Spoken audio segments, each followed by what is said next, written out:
Okay, well, hey neighbors, welcome to the Shed Shop and this edition of How To.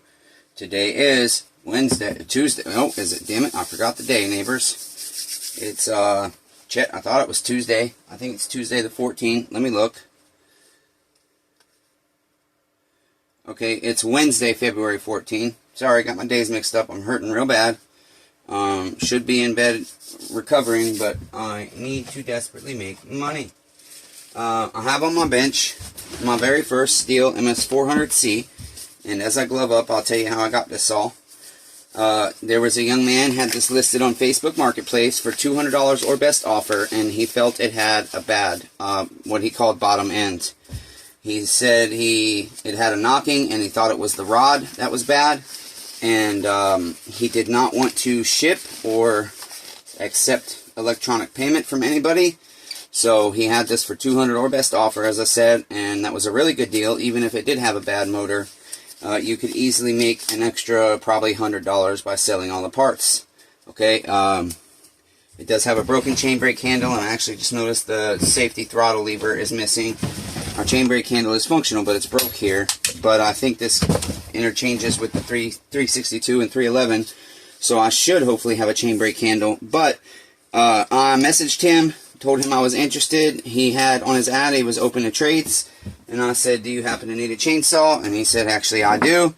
I've been wanting to try out Husqvarna chainsaw, and I said, well, I gave him 3 saws that I had up to $250 that I was willing to do straight trade on, and he felt that he was getting the better end of the deal because he was leaving with a running saw, and I will have the footage up for you probably before this on this saw. I got it running and cut with it, and it's great. So really all we're doing is tearing it down to clean it, check our ring gap and check our piston condition and see what we need to replace. The air filter was bad. It wouldn't start in the video, but I took the air filter off, put a different one on that I borrowed from my 271, and the saw fired right up. And so I will try to give you info cards to that video or videos. And I will also try to put the other videos of this saw as your end card so you can click on them and watch those. So basically, like I said, we are just tearing this saw down to clean it and find out any parts that are worn out, springs, AV mounts, etc. Definitely need to replace our rim spline. But again, we're selling refurbished, so we have to go into the motor and see if we need to re-ring it or anything. So basically, I have never done an ms400c before, and I have to go to town to try and make some money. So we have 30 minutes. We will get as far as we can in 30 minutes, and then that will be the end of the video. I have a timer set. I have the truck loaded up with all my saws and most of what I need to take to town, and hopefully I can make some money. Okay, so we'll remove our 2 8mm nuts here for our air filter mount, our intake here. Okay, and as I said, I have never done one of these, so we want to be careful and take our time. Okay, I'm going to remove our AV shock mount there, and then also try and get this one off without damaging it, hopefully. Okay, I'm trying to see how our throttle linkage comes out on this one. It looks like we need to remove this little Phillips screw here, Phillips/flat, whatever. Which that's a good added feature, because on the other saws like the 311s and stuff, sometimes that choke lever pops out of place. Okay, so we'll take that out so that we can pop our choke lever out. Okay, and since I don't know this saw, I'm going to have to bag everything really well. You might have to even label some of it. We'll see what happens. Okay, I don't have enough bags over here, darn it. Put this in with the choke lever so I know what it is. Don't have any boxes or anything, so this thing's going in a gigantic bin. Okay, now I'm going to go ahead and just real quick, since we're here, pull our recoil.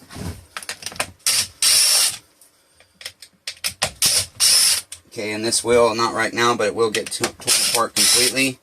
And clean the insides, grease the springs, the pawls, everything else that needs done. We'll put grease in here, and if it needs it in our spring, These Elastostart ropes kind of suck because you have to buy the whole thing, because it's the way it's built. You can't just replace the rope. So that is what it is, though. Okay. Well, I think I might have to go get more bags from next door. I do not know yet. So we'll put these in here for our recoil. Might add other stuff in there. 1 T27 screw for our air shroud mover. Okay. Put that in there. Then we'll go ahead and remove our coil. Oh, that was loose. That might be an issue. This coil is very loose. And that's the thing. We do have to check this saw for air leak no matter what, because it is an M-tronic. And what I do with my M-tronic warranties and my Husqvarna Auto Tunes is I give the buyer a 90-day written warranty, and at the end of the 90 days, they can bring their saw in for a free preventative diagnostics, which is just checking over things and checking for air leaks, because these carburetors will hide an air leak. Okay, and then if they are taking care of their saw and it has no air leaks, I extend them out another 90 days, and at the end of that 90 days, once again, they get to bring their saw in for a free vacuum pressure test. Okay, so we'll just carefully remove our M-tronic clip here. Okay, take our coil out. Go ahead and unplug it from our spark plug if we can. It's on there good. Then I'm going to put this screw back in so we don't lose it.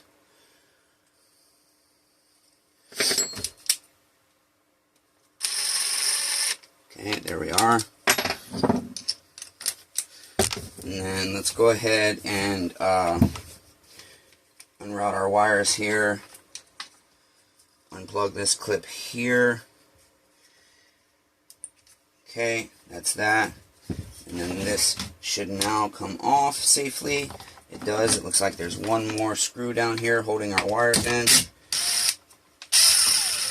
Okay, we'll take that off. And I'm going to, for now, put that screw back in there, so we know what it is. Okay, there we are. Now we should, this has fuel in it. I did put fuel in it, so I better go ahead and, there's only a little bit, but we'll drain that. Okay. While we're there, we'll pull our pickup body out. That wasn't enough fuel for me to go grab the gas can to save it. Okay, so we will go ahead and grab our fuel line here. It does feel like our fuel line will need replaced. Okay, it is very pliable. Our pickup body out. Okay, to keep dust and stuff out of our saw, we will put that. This AV mount actually doesn't look very worn. These are usually destroyed. So we will be able to reuse that. That's kind of nice. Okay, now we will take our flywheel off since we're already on the side.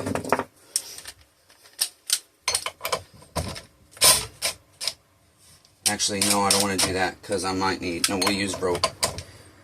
I'm thinking, shit, you know what, I want to try and take the clutch off real quick because I can hold that flywheel. This is a sexy looking saw.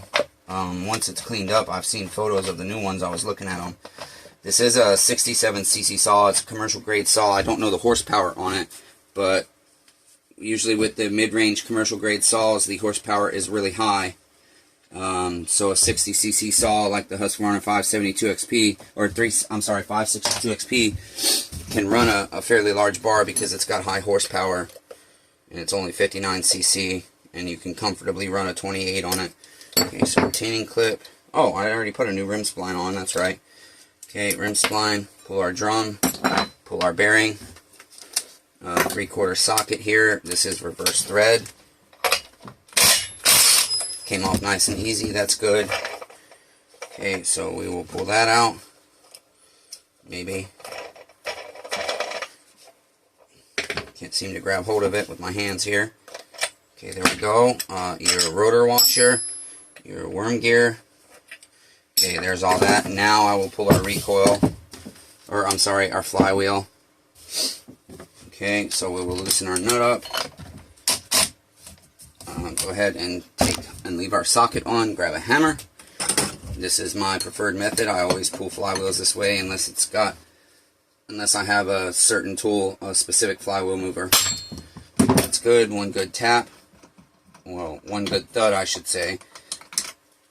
And then we're going to inspect our flywheel key. It looks good. No wearing, no cracking. So we have a good composite flywheel there.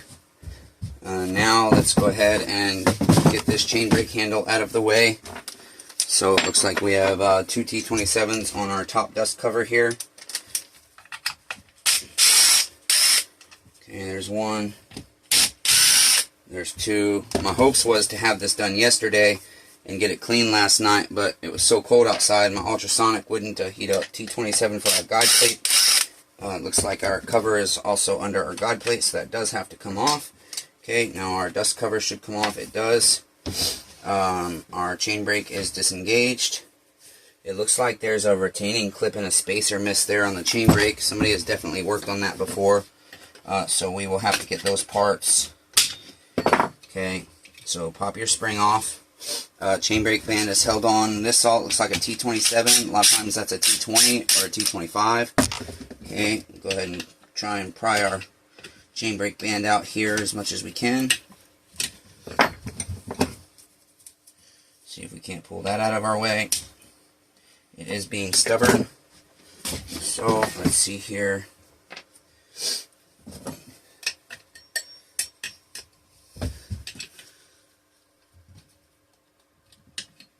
Being very stubborn. Very stubborn.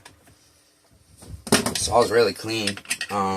It's dirty, but it's clean in terms of it's not stained all up and faded and paint missing everywhere, and so that's really nice. There's that. Okay, now we can pop our arm off here. And like I said, it does look like there's some parts missing in this. Should be a spacer on there and a retaining clip, and also an arm that goes right there. So we will look up our IPL and make sure I'm correct on that when we reassemble our saw. Okay, now you've got a little E-clip, retaining clip right here. You just pop that off with a screwdriver. Careful not to lose it, let it go flying. Okay, set that aside. Then we can pull our spring here. This keeps your chain brake handle from flopping around while you're operating your saw, and so it's an important component. Okay, now we will pull our chain tensioner. Pretty easy task here. Sometimes they come out easy, sometimes they do not. That one is coming out easy. Okay, it does have the O-ring, that's good. Okay, so put our chain tensioner in a bag.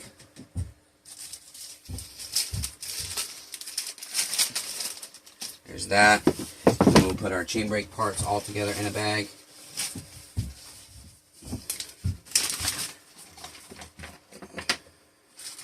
Okay, put our bigger pieces in here. Clutch and everything else, might as well just keep it all together. Worm gear. And then I'm going to take the smaller parts and put them in a smaller bag so we don't lose them.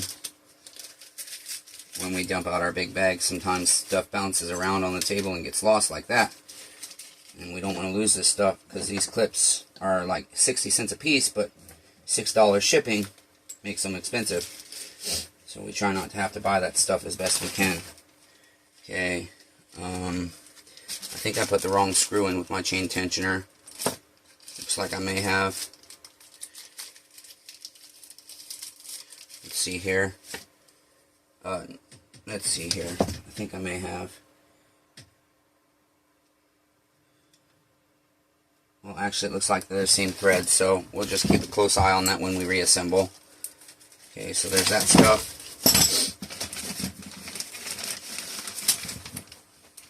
That ought to do for that bag.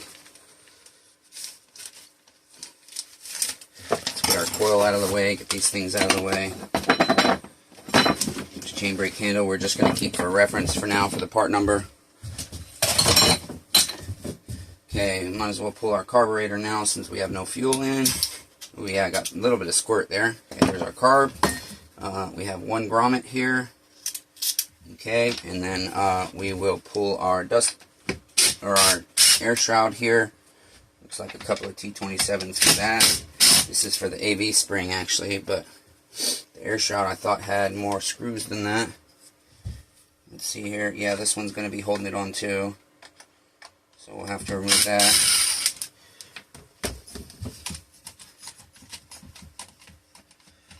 Okay, it does appear that it's loose now. Get our throttle lever out of the way. Ah, come on.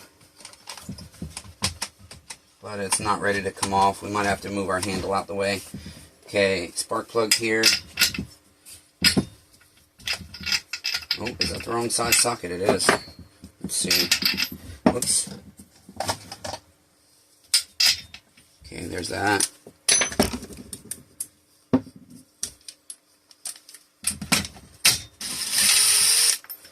Alright, we can get our decom valve. Oh, that's a 13 mil.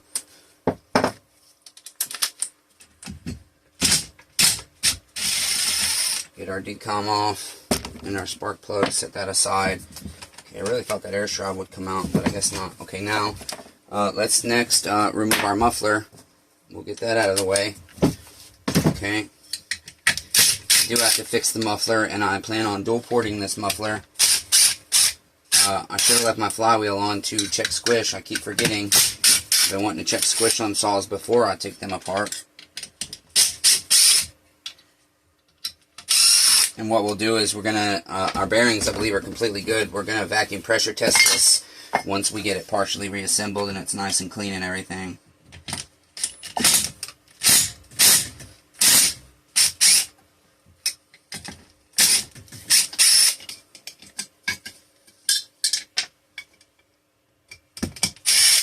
Okay, there we are. All our muffler hardware there. We'll take and put that in a little bag.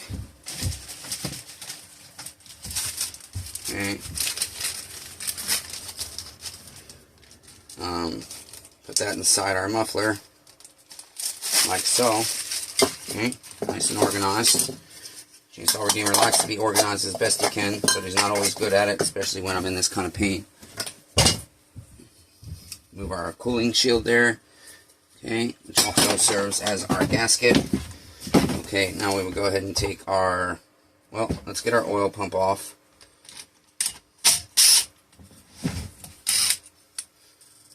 Oh shit, where'd that screw go to? Oh, the shroud. Okay, there's our two oil pump screws. Oil pump should pop right out. There's going to be a little rubber gasket that we don't want to lose right here. That goes into the chassis right there. You don't want to lose that. You absolutely need it. This one doesn't want to come out, which is good. It means it's not bad. Nice and tight like that means it's given a good seal. Okay, so there is our oil pump. Okay, throw that in a bag.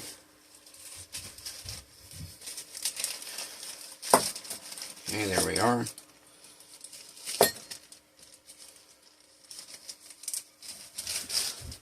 Looking at the spark plug, it looks like the saw has been running lean, so we might have an air leak. Could possibly be on the decom valve, we don't know. I'm going to unhook our fuel line from this grommet while I'm at it.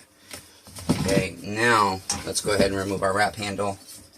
So we got a T27 up here for our spring. Again, you guys, I don't recommend using an impact drill. I do it because I'm disabled and I struggle to hand turn stuff. Okay, so you'll have your two screws there. And then there's going to be two more underneath holding it to the tank. Okay, 1, 2, and then your chain catch has to come off. That holds that AV spring to the chassis, and then we should be able to go ahead and pop our handle, our wrap handle off. You will have to pop this spring out first.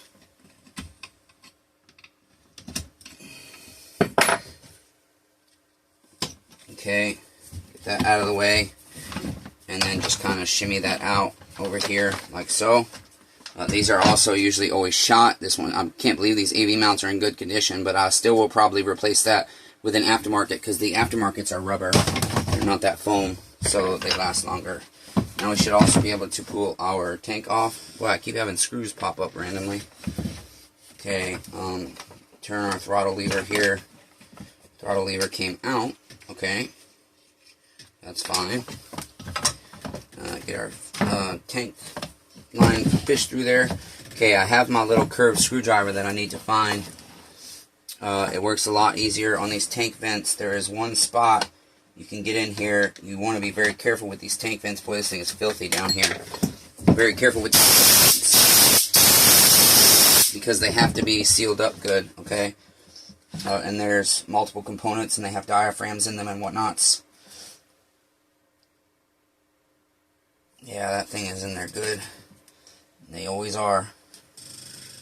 Trying to make sure I'm under both parts so that I don't split it open, which I did, which is okay, but it just makes it harder to get this part out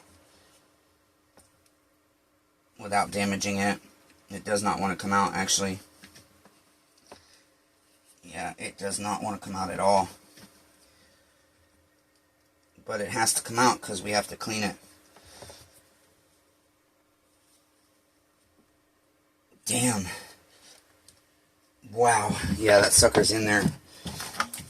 One of the harder ones for sure.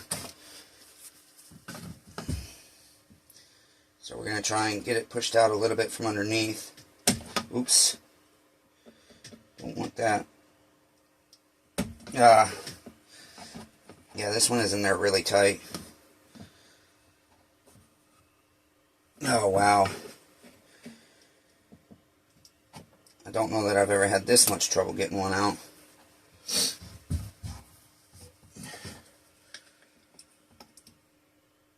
There we are. Okay, and there's also a little screen that usually goes in the bottom of this that I think fell out. I've got a little fuel though in it.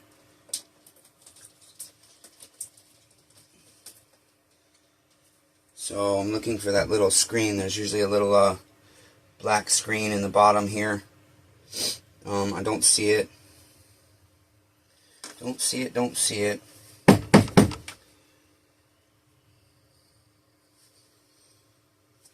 Let's see here. Is that it stuck? Oh, I just blew it away. Okay, there it is. It's there, I just can't get it out. Damn it, where'd it go? Ah. Okay, I see it. A little bit difficult here. A little bit difficult because it's sticking because of the gas. Let's see if we can pick it up with these. See it in there. I don't know if you guys can see it or not.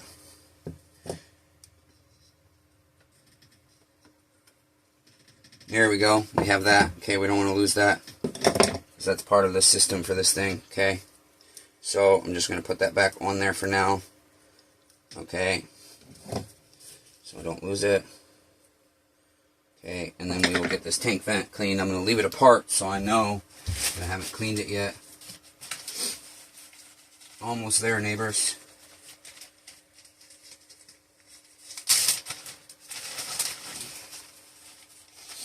I don't know what this bag says, but it doesn't matter. We'll put our fuel line in there because we are going to have to vacuum pressure test our fuel line. Your fuel line has a couple of components here. You've got the top line, an elbow, and then your in-tank line. So I usually just pry the elbow out there.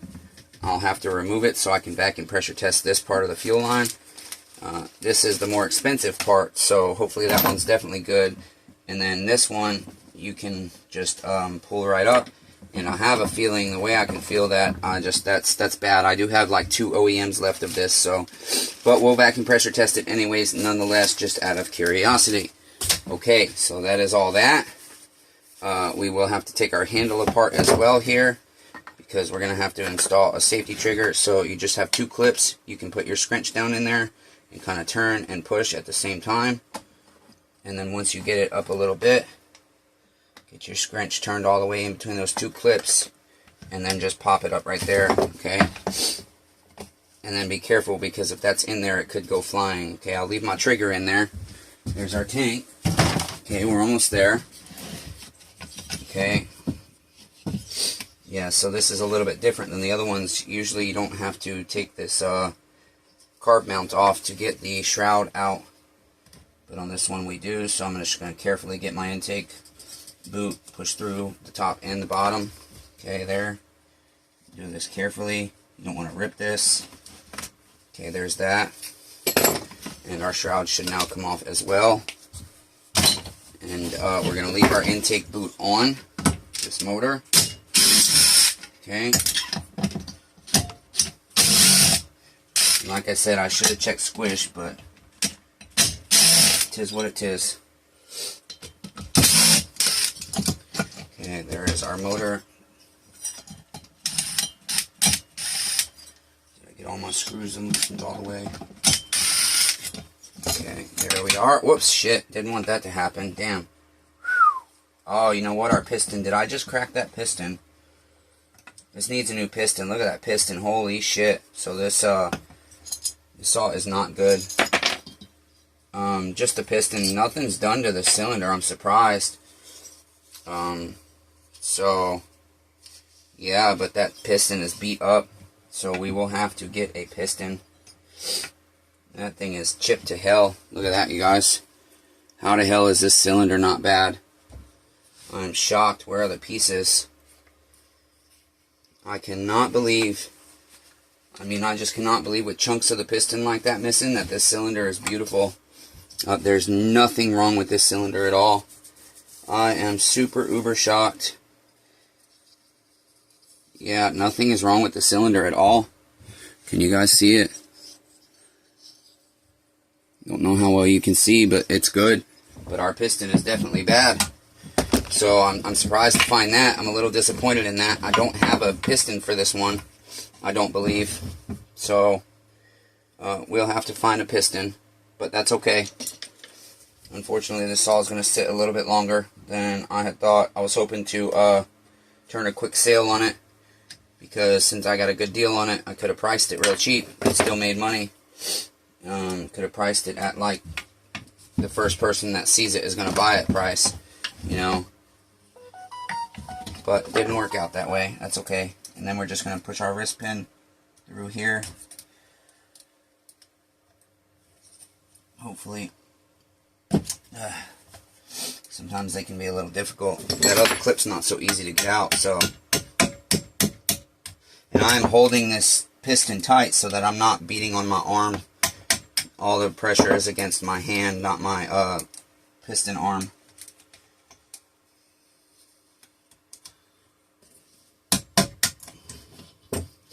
Okay, that should be enough. It is. Needle cage bearing looks fine. Bearings feel good. We just got lucky on this, I guess. I am wondering where that is a huge chunk, you guys. Look at that. Okay, I can't see this phone screen at all. Huge chunks out of the top, so 100% trash on that, but we're going to keep it for reference to match our new one to it, because as I said, I don't have one. And that is it on this saw, except our oil tube down here, which obviously I should have drained the oil. So instead of draining, yeah, it's so gooped up that it's preventing oil from coming out of the feed tube here. But I'm going to put a little stop in there for now, because I've got to go to town and try and sell some saws. I only have about 2 hours of daylight left.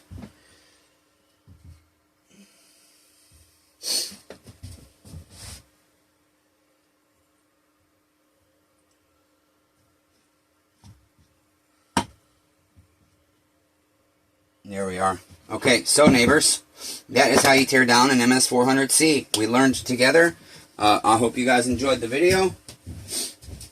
And you ain't got to go home, but you got to get the hell out of my shop. So, until next time, neighbors, everybody be kind to one another. Again, comment down below what you think of the video. What do you think of this saw? And if anybody's interested in this saw, you can put a deposit on it, and we'll finish all the work on it on the channel. This is beat up, so we don't have to wrap it. Put our needle cage bearing in there. Our 4 cylinder bolts in there. In a little bag. That's it. You guys don't need to be here for this part. So, be kind to one another. Everyone's facing a battle.